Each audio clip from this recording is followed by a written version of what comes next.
It seems like so many other retailers do not take that into account, and they have a view of their store as the template for the market.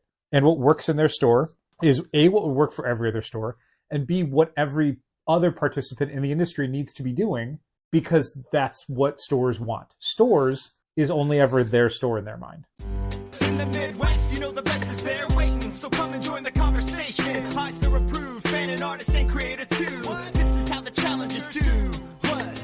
Keep the conversation moving along. Keep reading comics, keep your local store strong. If it's hard, then it's a job for the challengers. What? Comics and conversation, y'all. From Challengers Comics and Conversation in Chicago, this is Contest of Challengers, a comics industry business podcast with Patrick Brower. Patrick Brower. Patrick Brower. Patrick Brower. Patrick Brower. Patrick Brower. Patrick Brower and W. Dal Bush. W. Dal Bush. Dal Bush. Del Bush. Dal. Del.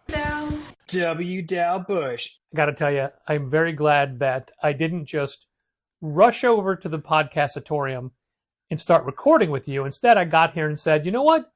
Why don't we get some sandwiches? Decompress a little bit. I worked today. You did not. Actually, I expanded quite a bit. I guess it is kind of decompression. Sure. I put a sandwich in me and then I got thicker. Well, I guess the sandwich has to sink down and go under all the stomach acids and things. So it's like, I don't know how it all works. I don't know the sandwich scientists. I'm not a sandwich artist like the people at Subway. So that gave me a chance to, decompress, like I just used that word already. You did? And catch up a little bit on some Democratic National Convention stuff I hadn't seen yet. Okay. But it also let me see something that kind of enraged me enough to talk about. Uh-oh. And number one, I'm going to steal a bit from BBC Radio 1 Breakfast Show with Greg James. I'm going to steal a concept he has, not his specific bit, because that requires the audience calling in, but the concept. But first of all, I'm going to give a little bit of potentially unknown history about me and challengers. Okay. Years ago, Cursed by a witch. that's obvious. Not just one witch, a coven. I had an idea for a comic book reality show for the Travel Channel. And it was akin to Kitchen Nightmares or Bar Rescue. And the idea was finding struggling comic shops, going in and over the span of a week, turning it around, or trying to turn it around. Sure. And that's when I learned a very hard truth about reality TV, and specifically with producers for the Travel Channel. If you have an idea like that, you have to finance, film, edit, and produce your pilot. Yes. They're not giving you money for it. Yeah, you don't give them a pitch and they're like, sure, let's try it. You give them a completed episode and then they decide. Yeah, then they decide if they're ordering more of those from you. So it doesn't matter how good your idea is or how good of a host you are. If you are not capable of producing an entire air-ready show on your dime, which they may say no thanks, and then you just are out all that money. Time. So that never got. It's not even like a let's have a discussion, then you do it, then we see how it is. It's like, nope. They don't even want to talk to you. They just want to look at your show. Right. And I guarantee you they wouldn't have watched the whole thing. If anyone listening to this wants to fund Patrick's pilot episode. No, because that's long gone. That idea is long past. And then you and I, there was a weird long breath there. I heard it come into my lungs. You and I almost started a side company, Challengers Consulting, where it was the same premise, where stores that felt they needed help, we would try to help. Yeah, we would roll up our sleeves and get involved. Right. And you and I have a history of doing that with our pre-Challengers life. Yeah, we worked for a chain of stores, and so frequently we would help out with stores that were not our own. But it was always our idea. It was like, hey, let's look at this and see what we could do better. Yeah. That Hubris, I think they called it. That was a symptom of having keys to every store. It's true. And going in late at night and being like, What would you do And differently? them all being geographically close to each other, more or less. Yeah. So it was very easy to just be driving past one or being in the vicinity and going, hey, let's stop in at this store. So we like to think we have good ideas. Even after we left that business, I still would send ideas to people Sure. who still worked at those stores. They were never used. No, but, sometimes you think do of you stuff remember- that you can't use and you're like, this would work well at this store. Do you remember when we completely revamped the loop in our heads and on paper? I think so, yeah. But it never got done. No. And it's 100% a thing I would have done were I there. Sure. But anyway, so we had that idea, but we never went through with it because one of the fundamental truths of comic book retail, and this is going to sound like a generalization, and there are retailers who are going to listen to this episode and be furious at us and at me specifically. For the first time ever. But the fact of it is, retailers, as a rule, do not like being told how to run their business. No. But they are the first people to tell other components of the industry how to run theirs. Yeah, I mean, we literally just talked about us potentially starting a business where we would tell people how to do their jobs. Right. But we didn't. We didn't because we knew this tenet, this fact. Yeah,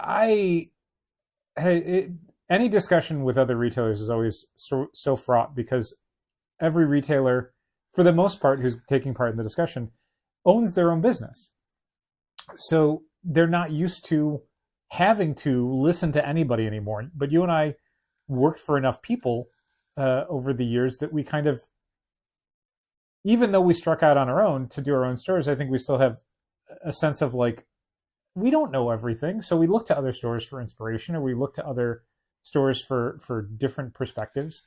And we try and understand that, like, hey, what's working for us isn't necessarily something that will work for everyone else, or vice versa.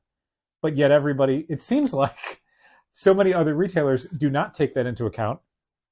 And they have a view of their store as the template for the market.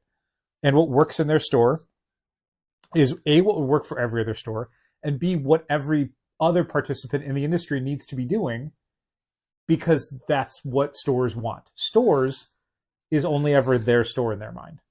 So stores aren't doing well with this publisher, or stores need more of this product. And it's like, well, not every store. And honestly, one of the things in our head about the consulting prospect was making a concerted effort to not just turn every store into challengers, because Yeah. we would need to pay attention to what works for them and what their market is. Yeah. The same way that we had to make those major adjustments for challengers. Yeah. Somebody had... which was in the city. It was just a different neighborhood in the city, which means it had a different mix of customers and a different demographic need. Somebody had posed a question in a retailer group this week about what major piece of advice would you give someone who's opening a shop now? And don't do it. No, I wasn't going to. That's a Patrick joke, not a Dal joke. But that's definitely a Dal joke. No.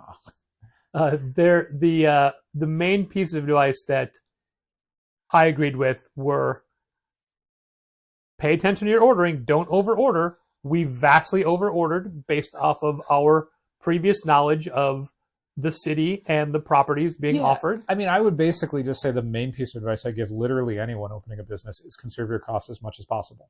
And that's basically... Go into this with a lot of money and plan on spending as little of it as possible off the jump, because you have no idea how long that money is going to need to last you. And the other one was don't undercapitalize. Make sure you have money to live on. But again, it's like a two-part thing. It's not just like have a ton of money, but like you can have a ton of money and then spend it stupidly and suddenly you don't have enough. Like that money needs to last you in a way that you don't think it does. You think of opening a business and you think of the amount of money you've gotten from your savings, from friends and family, from investors, from banks. And you think of that as like, okay, and that's how I start my business. No, that's how you run your business for an indefinite amount of time.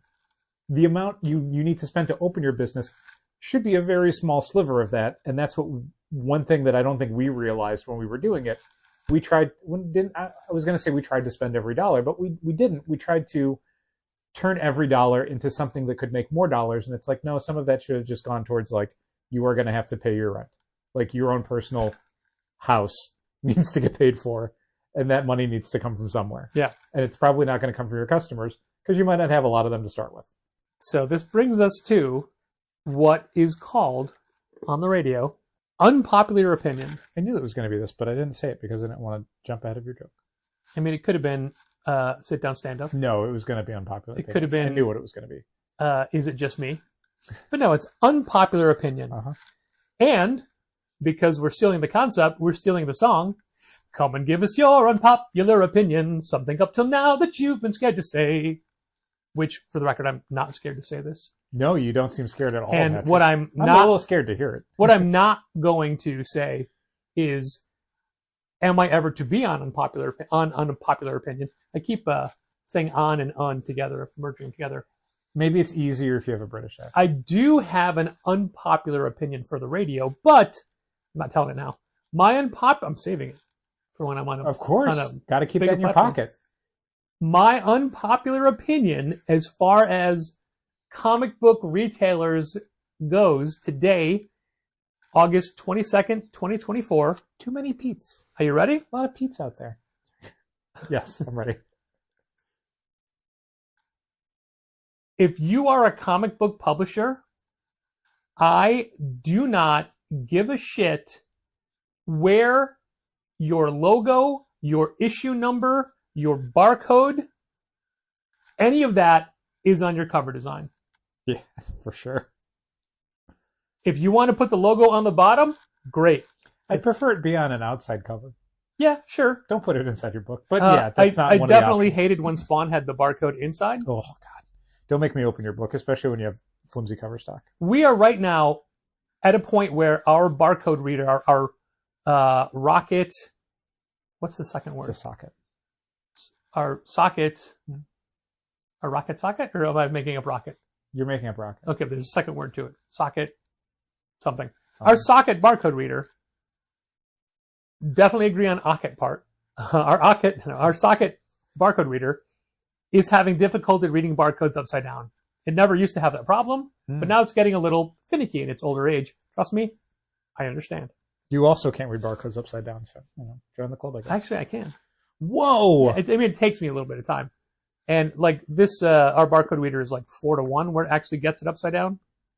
So it's making me turn the book more, right? And I remember years ago, retailers being furious about barcodes being on the back cover. Because when there's a line of people and you're ringing up, you don't have the time to stop and turn that comic over.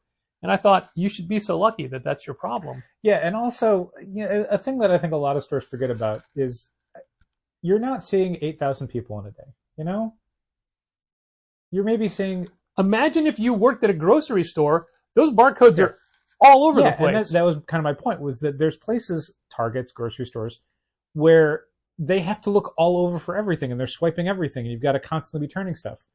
And I don't think they're complaining that, like, well, everything in the store should have the barcode in the exact same place, even though some of them are cylinders, and some of them are bags, and some of them are cubes.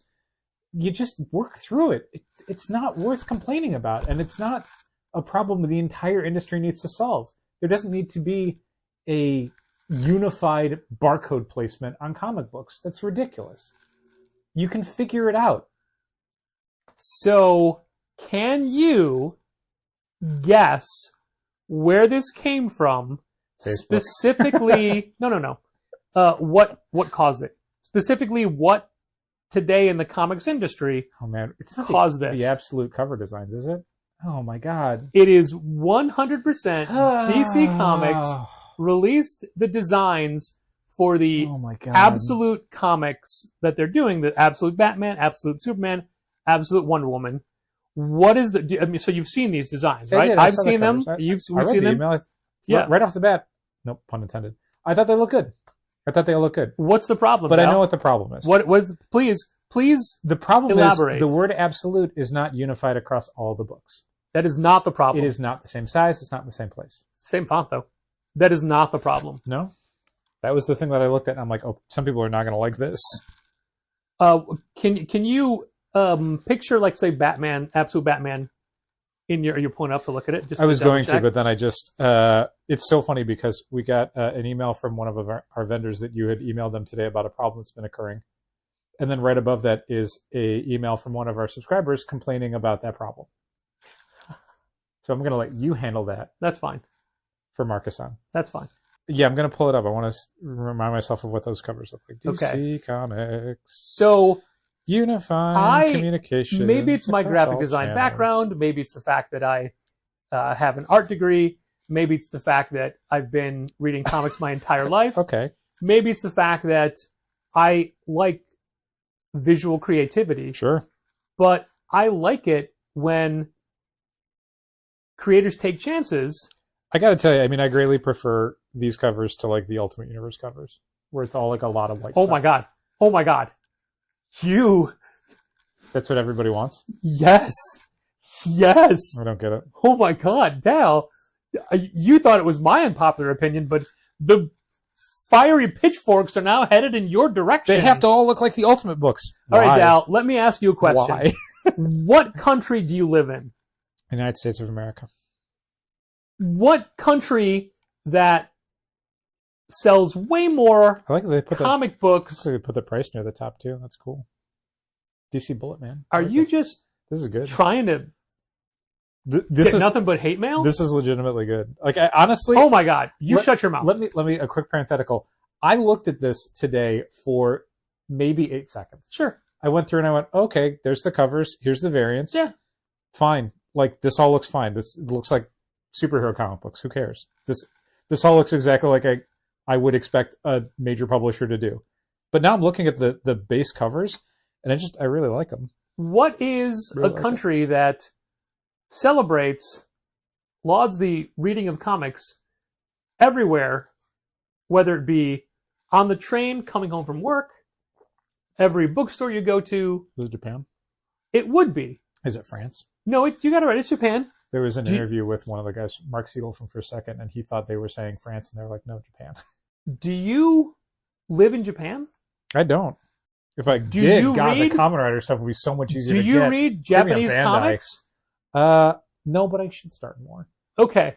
So if you don't live in Japan, you don't read Japanese comics, how do you read a comic? Left to right. Look at that cover. Okay. Absolute Batman. Oh, they're mad because the logo's on the right? Who cares? No, I mean, the issue number. Who cares? The issue number and the DC Bullet are on the right side of the cover. Look, I get that stuff was on the left. Here's my problem. No, Dal, every single comic published in this country, because we read things left to right, Mm-hmm. has to have the issue number on the left side. I mean, it's a good And preferably the title. it's a good point. And why is that? Because we always say number 1 Absolute Superman instead of Absolute Superman number 1. So that makes perfect sense in my brain now. This is for, I mean, it's just common sense, No, it's not. because no matter, hold on, Okay. no matter what, you weren't even stopping me. I don't even know why I said hold on. Mm-hmm. It's hard to keep this. You're indignant, Tom. Yeah, exactly. You're ridiculously indignant, Tom. when I don't believe I it am up on whatsoever. my soapbox. Every comic Speaking of shop archaic things, a you soapbox. ever go into in this country, Uh-huh. when you look at their shelves, the only part of the cover that is guaranteed to be visible, I wish I had a gavel or something to pound on, is the upper left-hand corner.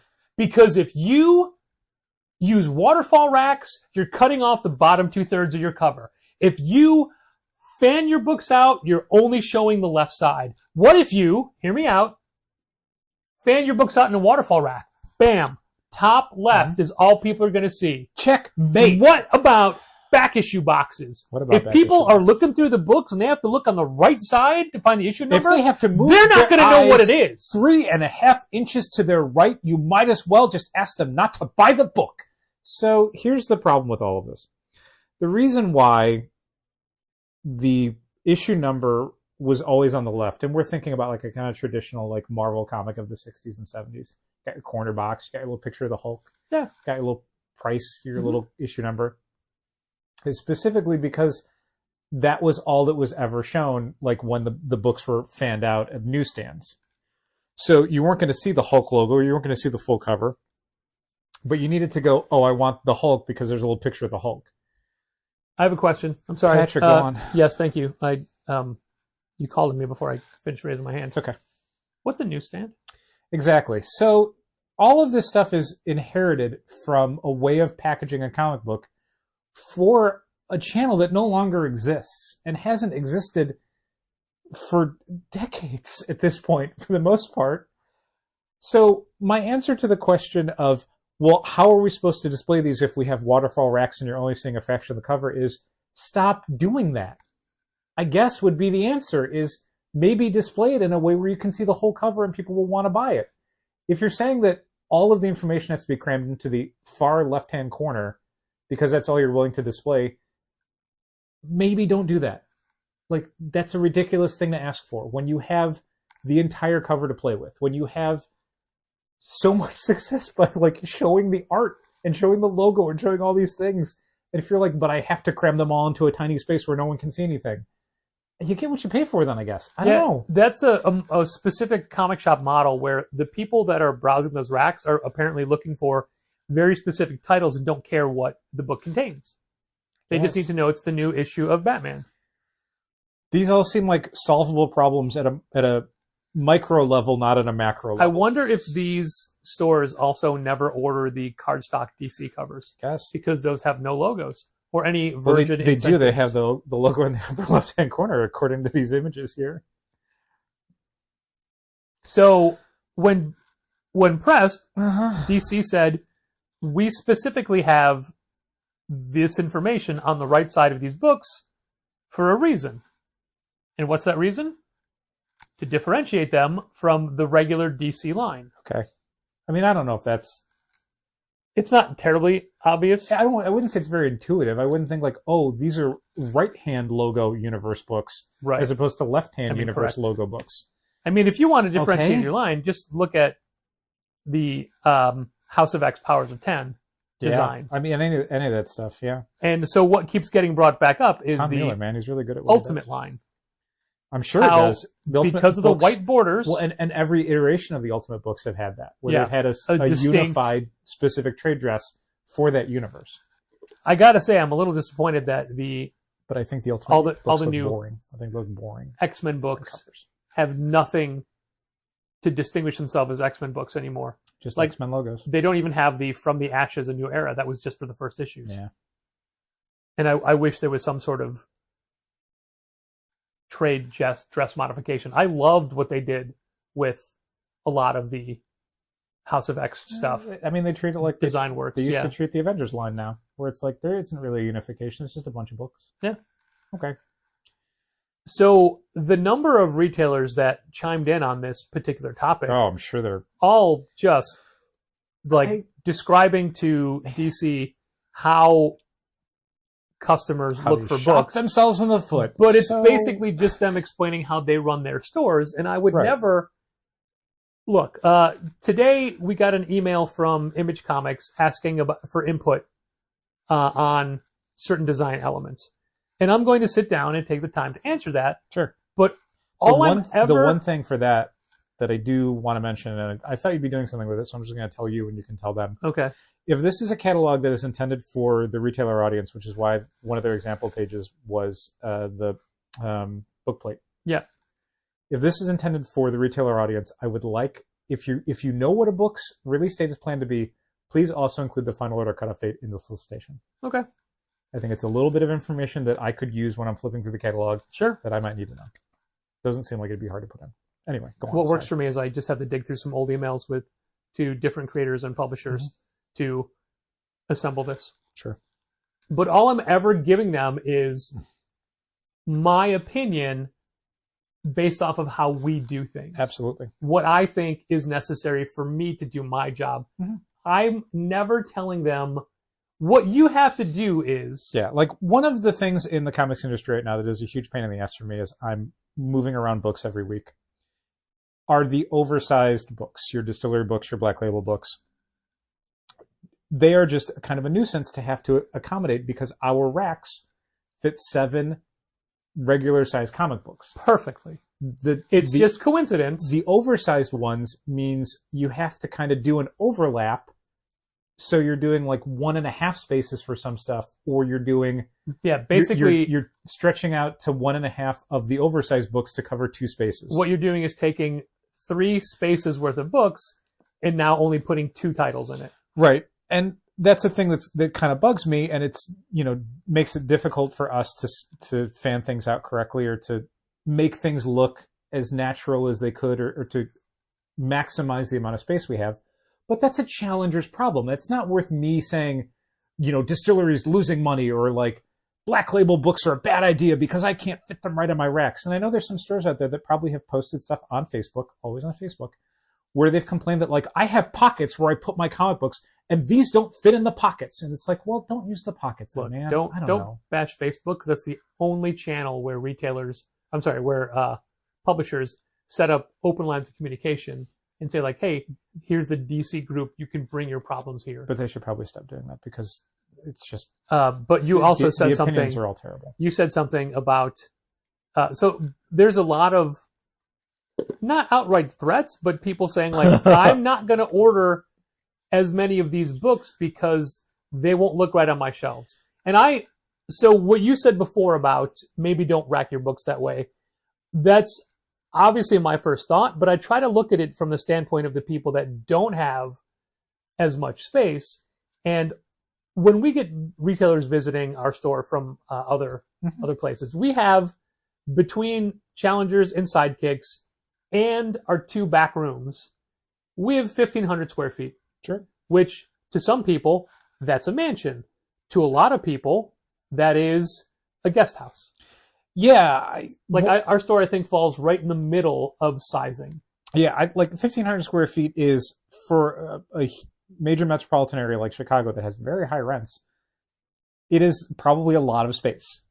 There's stores in places like Chicago, New York, maybe LA that, have to get by in a lot less space, because it's just cost prohibitive to have a very large store. We've said time and again that we would love to have a larger store that could accommodate things like open gaming, or like more author events and stuff like that. But we can't, because we literally cannot afford that much space. So we had to design our store in a way that maximized the profit per square foot. If you were in a suburban or rural area, 3,000 square feet is probably the bare minimum of what you would get by with. Sure. Because places like that are not hard to come by. Your cost per square foot is not very high. You can have a ton of back issues. You can have open gaming tables. You can have all that stuff. So, I think this is a solvable problem if you want it to be a solvable problem. The idea of I can only have waterfall racks and this isn't going to work for me is like, can you only have waterfall racks? Like, that wasn't even true 30 years ago. My first comic shop that wasn't a hobby shop, like the first non-grocery store I was getting comics at was Lyle's Hobby and Craft, which was basically a train store in downtown Westmont, and they had 2 and then 3 and then eventually an aisle spinner racks of new comics. Sure. And then they started having boxes of back issues, right? Right. So that was a hobby store that sold comics. The first literal comic shop I went into was all waterfall racks. Mm-hmm. But that's all anybody knew. Right. And also, it was the size of basically this recording booth. That's not true. It was probably 3 times as big as this, Maybe. But it was a shoebox compared to any other store. Sure. I mean, remember, the first store that we both worked at was 400 square feet, which is the size of Sidekicks if you count the back room. Sure. But that was the entire store. With the caveat of the market was very different back then. Oh, yeah. Like, you could carry all of the comics that came out in a month on your shelves without worrying about running out of space. You didn't have to carry graphic novels and trade paperbacks because they mostly didn't exist. There were like 5 of them. You could carry back issues and, in 400 square feet because you had a bunch of extra space left. Yeah. Nowadays, you can't. I mean, even the terrible comic shop has a few bookshelves of graphic novels. Yeah. Where those would take the place of, a third of your store, your 400 square feet. It's such a weird thing to get upset about. I'll be honest with you. When I looked at the absolute solicitations today, I thought we're going to order so many of those. And No. Look, stores are only having let's say People keep asking about them. 40% of their Batman numbers for those books. And Oh while my the God, customers, you're nuts. while the customers haven't seen the cover layouts, they're not going to buy it when they do. Oh my God, you're out of your minds. Also, we have gotten so many unsolicited questions and phone calls from people, like, and not even like regular customers and subscribers. I mean, people calling me on the phone saying, "Do you have the DC Absolute books?" And me having to say they're not coming out till October, but you can have to pre-order say, them. "Hold on, Mom, they come out in October." No, she knows. But there are people who are very excited about this, and they're finding out about it in other places other than going into their comic shops and, you know, reading online solicitations from publishers. They're finding out other places, YouTube channels or you know, different social media things, because people are excited about this. I am not kidding when I tell you that Absolute Batman, the one I am least excited about, we are probably going to order double our Batman numbers. Sure. Absolute Wonder Woman, we are going to order multiples of the regular Wonder Woman book, and that book sells for us. These are going to do great. There is going to be a huge audience. And again, I can't stress this enough. If you look at... Were you thinking of that or higher? In that range. Not $6.99. That's the episode number. Well, then lower. Okay. The thing with all these different cover designs is... I mean, these aren't Saga number 1. Okay? If you are finding yourself as a store constantly frustrated because these things that are coming out don't fit your racking systems, you need to reconsider your racking systems. This is no longer a thing of one or two outliers doesn't work, but it's, you know, the exception or whatever. Is that Turbo Floyd and who's the other one? Truth Magnum? Yeah, the outliers. The youngest men alive. Maybe, yes. So with this, okay, the answer to that is Outrunners, but I do think I just wanted to put it that joke in bears there. kind of re-examining your business every so often to see if the way you're doing things makes sense with what's being put out. Like, once upon a time, when I was working in a shop, we fanned out all of our graphic novels because you didn't have that many, and you would see, you know, a inch or inch and a half of the left-hand side of the book, and that was fine. You know, people would pick it up, and they'd be okay with it. You'd fan them out. And then eventually it was like, there's too many books. Why don't we just go spine out? Yeah. And that was like heretical at the time. Spine out, you're not going to see anything. You can't see any of the cover art. But you know what? Spine out is how every bookstore does it on the planet. It's fine. And you know what? It works perfectly fine. You can fit a lot more books. The spines look good. Everyone can read it. You see a whole bunch of Saga books together. And you're like, ooh, that's Saga, instead of only seeing the left-hand side. And you're like, I don't know what all these different covers are. Like, you have to kind of come into it with fresh eyes every so often. I'm not saying daily, but like every 4 or 5 years, maybe look around and say, okay, what is being produced? And does how I'm racking it make sense for how things are being made? If everyone in the market switched over to like Black Label and Distillery, I could not get through my day if I just kept getting angry about how they don't fit on my racks. Get new racks. Figure something else out. We have been with the same layout in store design for so long that we constantly talk to each other about, what if we change that? What if we change this? And it's just to change it for the sake of changing it, because we've been stagnant for too long. This doesn't feel like we're moving forward, but we keep this layout because it works. Yeah, and there was definitely a period where I was more insistent about us changing it up every so often to make things fresh and to bring things to people's attention, and I think that has a lot of merit. But there's also a sense of like keeping things the same for a while when they work is good in two different ways. The first is people can find stuff when they come in. The people who are coming in regularly know where things are. You don't have to constantly be helping them find where things are. They know to go to the back to get the new books. They know to go to the left to get into Sidekicks where all the younger reader books are. They know that the comic wall is here and how it's arranged, and they can sort of navigate it and they can find what they're looking for. The other thing is, hopefully, if you're doing your job right, more new people are coming in all the time. Yeah. But they don't know that this has been a different thing. They don't know that it's been refreshed X amount of times. Right. And it's also the way it is now. It's very easy to explain to people. Like, you want new releases? All the way at the very end of the store. Like, somebody was looking on the shelf today, and before I even asked if I could help them, they said, did you already sell out of Predator versus Black Panther? I'm like, oh, it's with the new releases in the back. Let me show you. They're like, oh, there it is. And then it's easy to say, like, oh, here's a new comic wall. Starts here at A. Mm-hmm. It's alphabetical by character all the way down. Yep. Where would I find Invincible? Also, we are going to put the Absolute books under A for Absolute, Okay, like we do the Ultimate books under U. sure, fine. Like, while we do everything by character, there's certain stuff where I'm like, I think people would expect all of the Absolute and Ultimate books to be together. I think they The just same way you think of expect that. all the Batman books to be. It looks like Detective is under B for Batman. Yeah, but these But aren't, up, not counting that. these aren't even the same characters. These are obviously different characters in the same universe, Right. and that feels like it should all go together. Like all the Blood Hunt books go together, even though they're different characters. We didn't put Blood Hunt Wolverine under Wolverine. We put it with Blood Hunt, so people would find all the Blood Hunt stuff together. Right. Yeah, that makes sense. And eventually we'll have a whole room just for Absolute books. No, no. But I agree with you that you need to, if everything doesn't conform to the way you're doing things, maybe the immovable industry's trying to send you a message. Yeah. When I was about a kid, how other stores are doing it, or how they're finding success, or if, God knows, I hope some company is doing this, if they're doing market research and they're finding out what customers want and how they're expecting to find things and which layout communicates information the most effectively to them. I don't know if any company is actually doing that, but God, I hope one of them is. when I was a kid, one of my favorite things they started to do was Peter Parker, the Spectacular Spider-Man. Ed Hannigan's cover designs were always amazing to me because he would always fuck with the logo.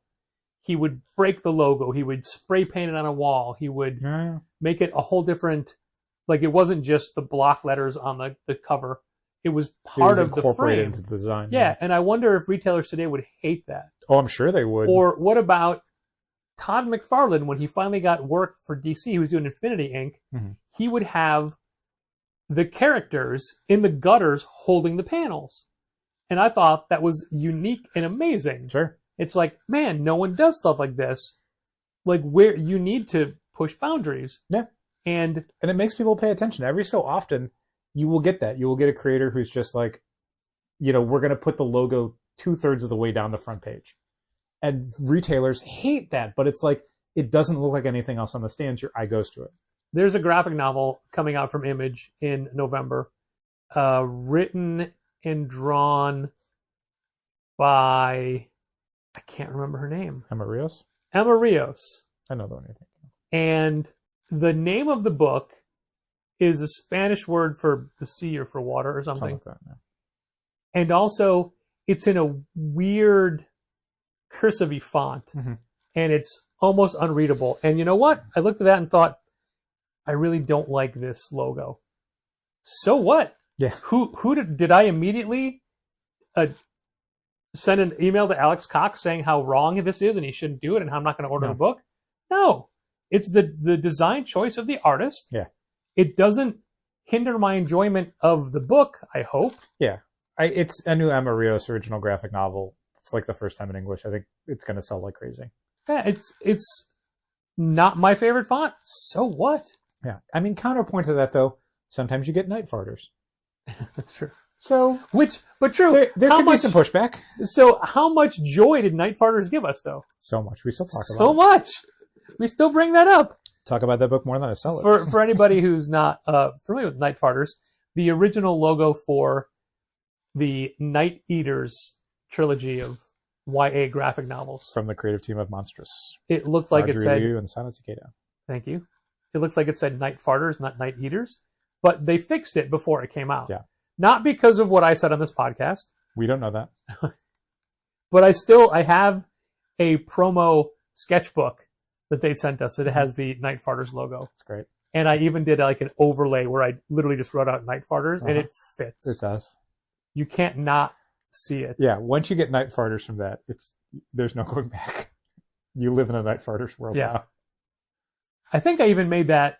We talked about it on the podcast before. I think I made that the image header for that Probably. podcast. Why wouldn't you? Right. Yeah. But again, I'm not going to, even if it said Night Farters, fine. In fact, that would probably help me sell it. Yeah, it is. I think it's difficult as a retailer to understand kind of what your individual perspective is versus what is your help to the industry. Like I want to say, just to be generous, that I don't think any retailer, most retailers, are reaching out in a way to show anybody up. I think they generally think when they're offering this to publishers, to other people on Facebook, that it's valuable advice that they hope somebody takes them up on. Like that I am trying to save you money. I am trying to save your business. I am trying to save this project of yours. And, if you'd only listen to me, this is going to be successful for everybody.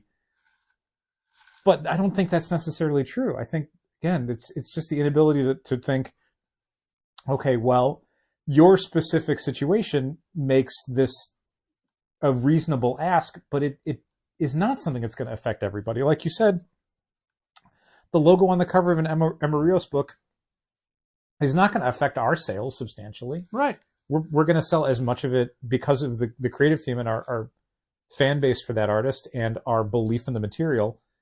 The logo is like the 8th most important thing. Is it worth going to Image and saying you're losing money if you don't change this logo? No, because again, maybe it's not. Maybe every other retailer looks at that logo and says, I can see exactly what it says, and I'm already not ordering it, so who cares?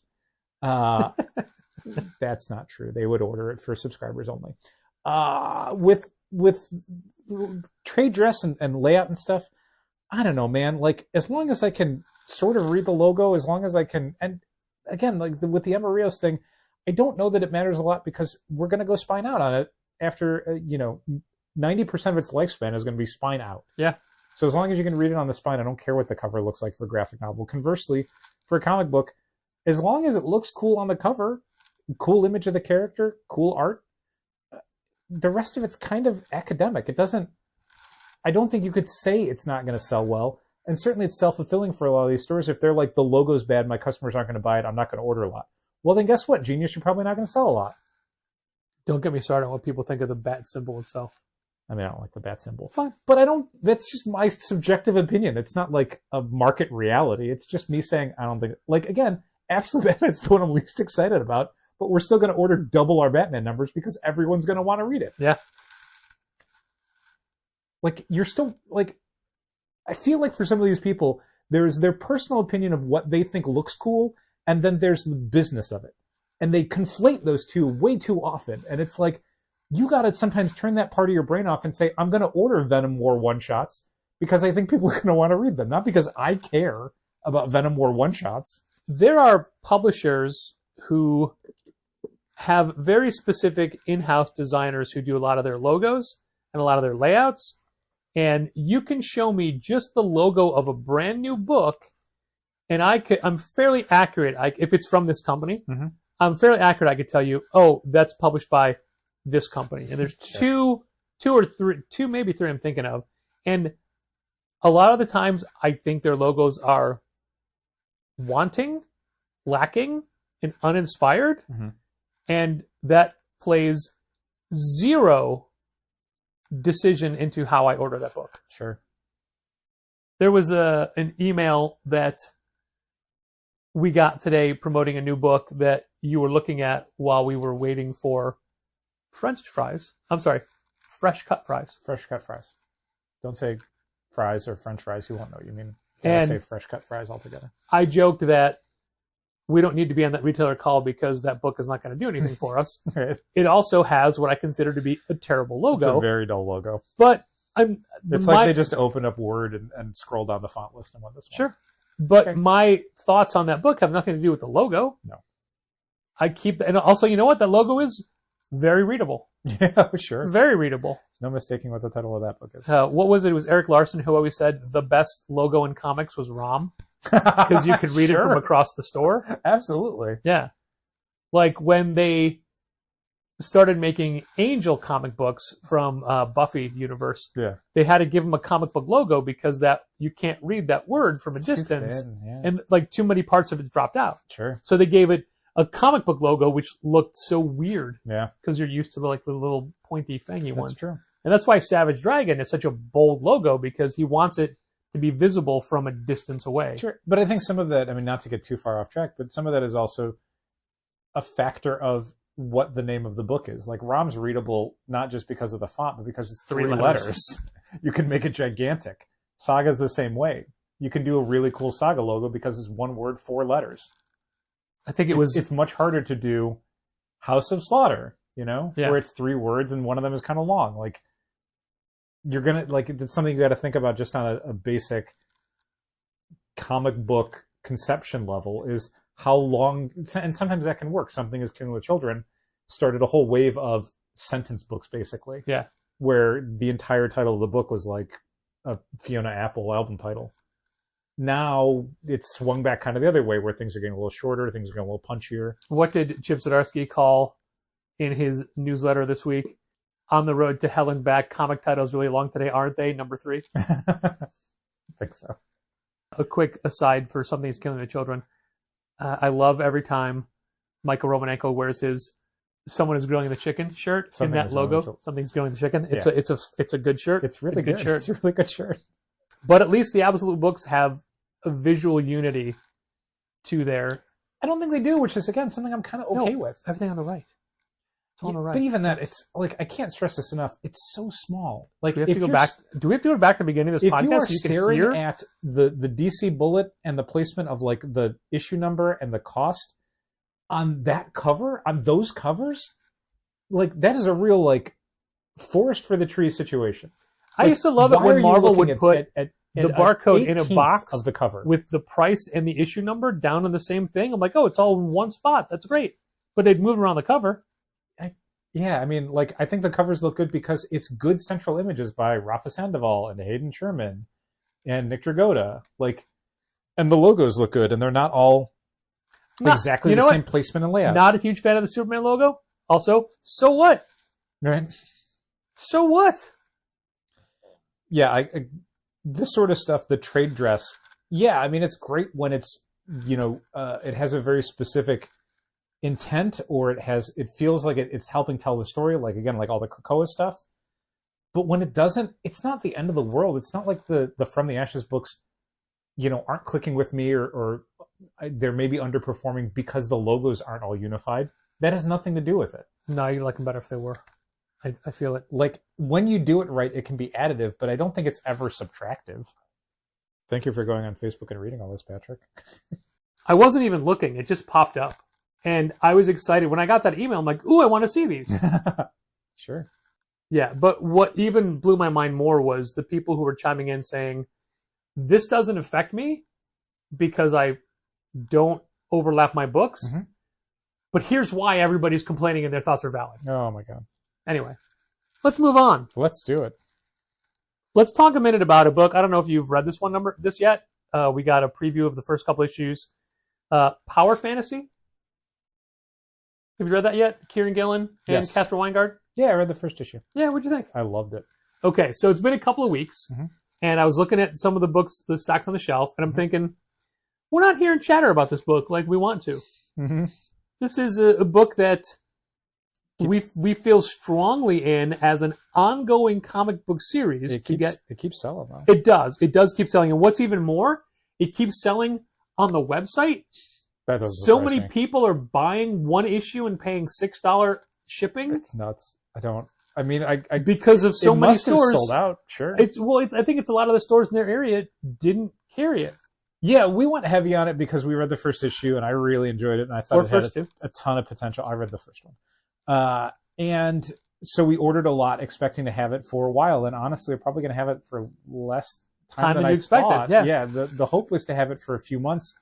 I think we should still have it until at least issue 2 comes out. I don't know if we're still going to have it by the time issue 3 comes out. So look, it's an easy pitch. It's an easy sell. We're just not hearing people say if they like it after the fact. That's true. And that to me is, I think, a failing of challengers at all points, is we never follow up and say, did you like this? Are you liking it? Well, we can when number 2 comes out. That's definitely true. But yeah, especially when people are picking up their pulls. That's usually when like, oh, they must have bought 1. Here's 2 in their pulls. What did you think of 1? How many times do you give somebody a hard sell on a book that they've never heard of, and they're excited to try it, and they're leaving, and you say, hey, let us know what you think? They almost never do. It's true. One of the difficult things about doing FOCs for later issues of books I really like is trying to remember, and I forget this frequently, and then it bites us in the ass when we have too many 2s and 3s. Where is the issue number on the cover? I know. How do you remember that? The logo size has to be exactly 400 pixels high by 622 pixels wide. If it's not, I can't sell it. My customers won't want it. Okay, you just described ROM and only ROM. Everything else has to be like 900 pixels long. Oh, no. So the the thing that I frequently don't remember, and it bites us in the ass when I order too many 2s and 3s, is that we're frequently selling a lot of issue 1s to people that are coming in from out of town or who are never going to shop in the store again. So every time they're asking for, like, what's a good new book? It's like, oh, this book.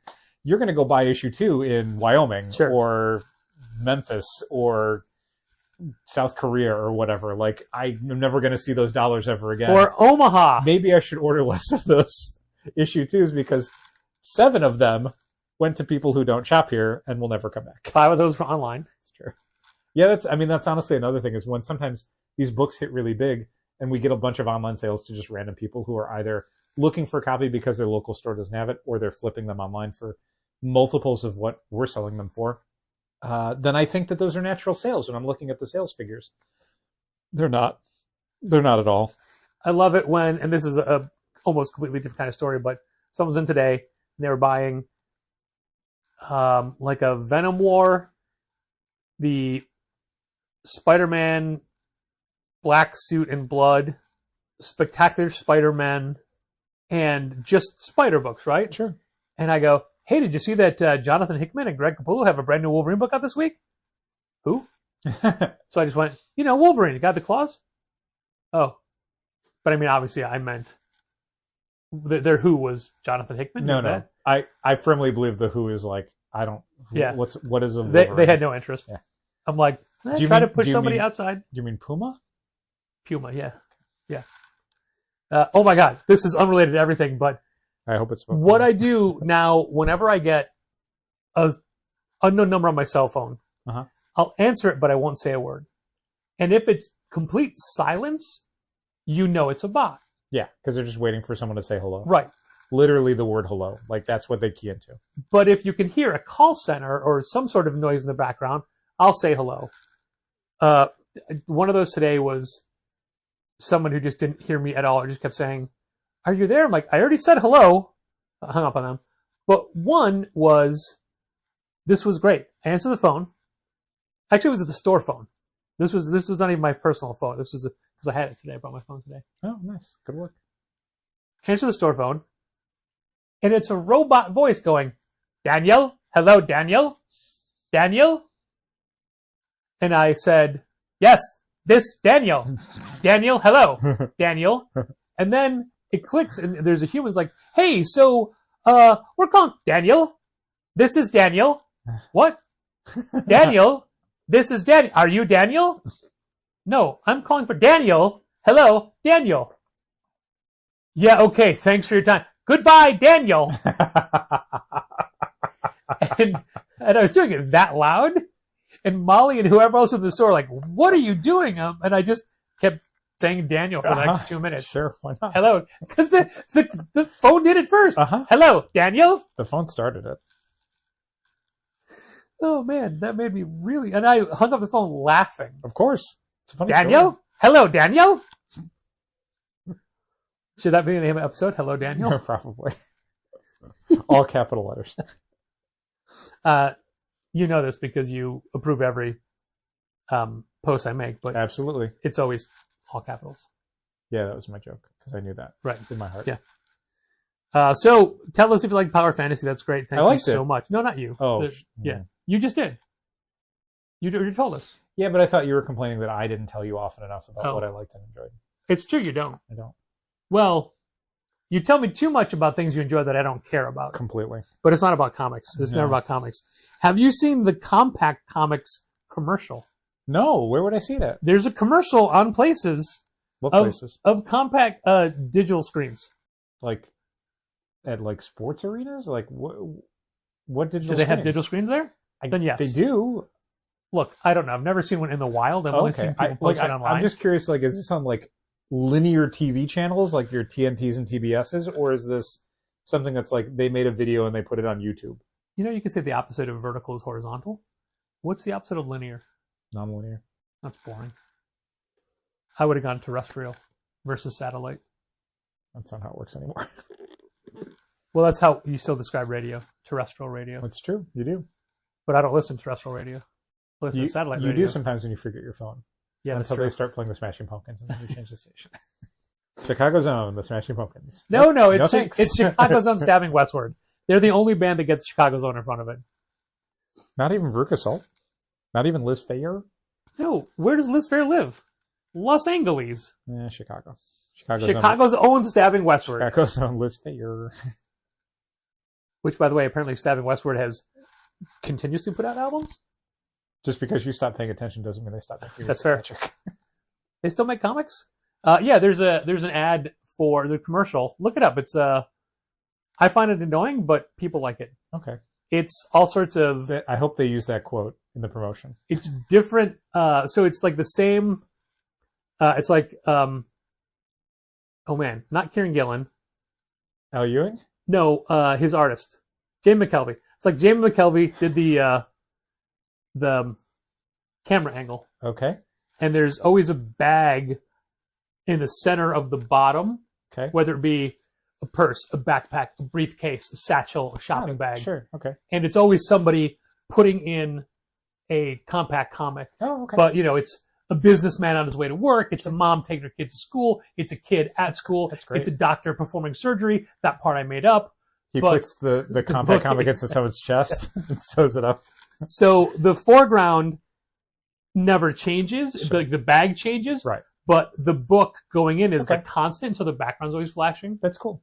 Yeah. That sounds like a cool design. I'll have to check it out. And it's just going to show. So across the screen, the words that it flashes are the genres. Sure. Thriller, Yeah. horror, adventure, As it's putting fantasy, the appropriate book science fiction. in. Again, the thing that I really love about that is that they never view superhero as a genre. Yeah. Like All-Star Superman is like science fiction and Far Sector's fantasy. Okay, I'm glad you brought that up. Batman 'Cause I is a propose- thriller. We now redo our graphic novels, putting superheroes into their proper genres, and then screwing all the people that selected superheroes as their shelf sponsorship. Sure. The thing that I dislike about that is Okay, that I was obviously joking. one of the big problems is that the book Thriller would end up in science fiction, and I just feel like that's way too confusing. Do you know how much I would love if there was a thriller graphic novel? I would recommend a Thriller, and she has 6 seconds to save the world. I don't know. That's Thriller. Oh, is it? That's Okay. signed up for Thriller. God, there was one more, and then Sonic Disruptors, which obviously we can't have a trade of. What was that other? Not Fort to Doomsday. That was epic. Yeah, what a wonderfully experimental time for DC. Yeah, once upon a time they had all these little imprints. Paradox Press. This was just regular DC, Right, but I just mean like it was their Baxter books. when I think about like the late '80s, early '90s, like obviously Vertigo became a thing, and then you had Paradox Press, and you had what were the big books? Big Book of Death, yeah. Big Book of whatever. Yeah, those were Piranha Press books. These fun little anthologies.